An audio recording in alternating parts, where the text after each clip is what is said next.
देवराज नाम है मोर। कुचला दौलत के कुचला औरत के शौक होते, मोला जमीन के है और उसे हासिल करने के लिए मैं किसी भी हद तक जा सकता हूँ। अरे यार तू कौड़ी चाय वाला? शिवा नाम है मोला। शिवा भैया पूरा इलाका मोला पूरा चाय वाला के नाम से जानते हैं। एक नंबर है हमारे भैया के स्टाइल। तो जाके बोल दे अपन सेठला ये भुइया हमार महतारी है, होकर बाप के जागीर नहीं। सुन लो जी मोरे जहुरिया, अरे मैं तो छत से गरिया हाँ बढ़िया पर बढ़िया दुश्मन हरा हो पूरी। तो मोला नहीं जाने, नो प्रॉब्लम।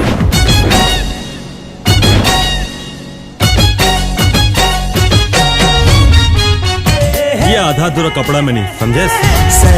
सर गीत गाए हवा के मन मोरे सुर लगाए नवा।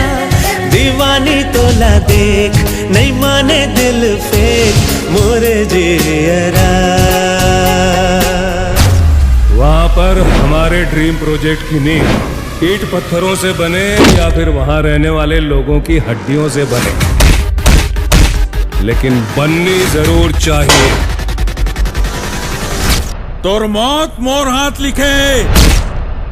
जब जब धरती में पाप बढ़थे तब पापी के अंत करे बर भगवान जरूर जन्म लेथे, जरूर जन्म लेथे।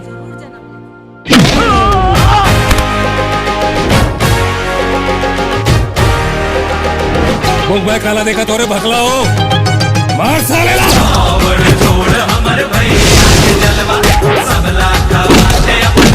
ये बार भी तो आदमी ऊपर हमला करने वाला वो फरसा वाला ऋषि देवराज।